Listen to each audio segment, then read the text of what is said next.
Magluluto ako ng pater. Ang buong pitso ng manok itong binili ni Mrs. Pakuluan na rin ito. Tapos hihimayin ko ito ngayon. Ang init. Init.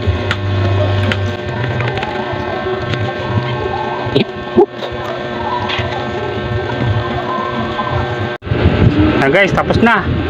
May ko na, bali sasama ko na rin to guys ng mga buto. Kasi masarap din tong sipsipin kapag kumakain. Yung palapa guys, yung dinurog na na sibuyas, sili at bawang. At si Mrs. muna daw ang magluluto ng palapa.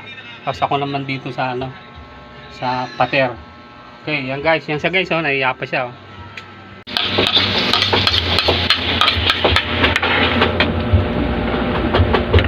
So guys, nagpainit ng mantika, tapos nilagay na yung bawang na giniling. Ang bango ng amoy. Sarap. So guys, sunod naman nilagay yung sili at yung sibuyas na giniling.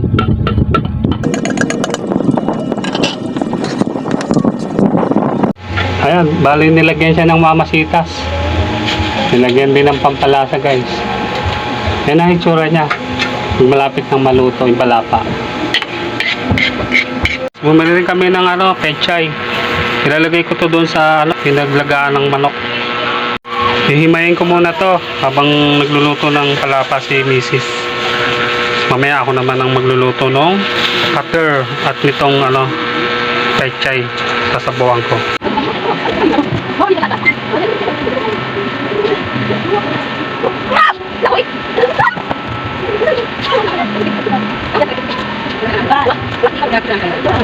Bale, ito na guys yung sabaw ng pinaglagaan ng manok. Yan. Pakuluin lang natin yan. Tapos ilalagay na natin tong gulay. Kasama na natin to. Yan.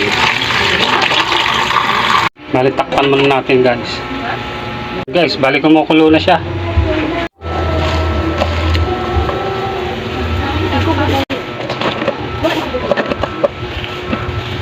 Oh guys, lagyan natin ng konting pampalasa.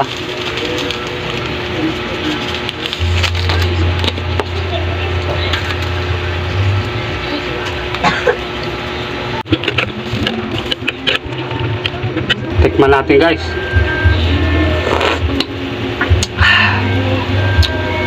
Sarap.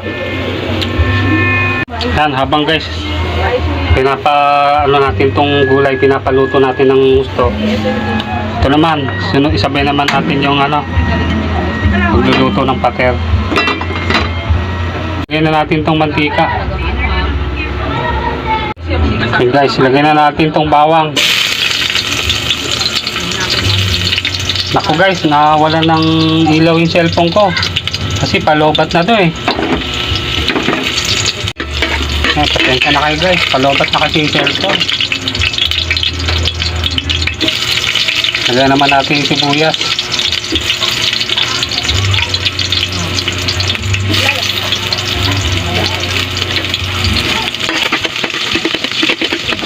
Lagyan na natin yung hinimay na manok guys. Ang hirap ng ganito, walang ilaw. Lagyan na natin tong mamasitas oyster sauce. Yan. Lagyan na rin natin tong minagic na sarap guys. Yan. So guys, toyo. Yan. And guys, luto na siya. Kain na kami. Yun. Ito na. Yan na guys, yung ulam. Ito na.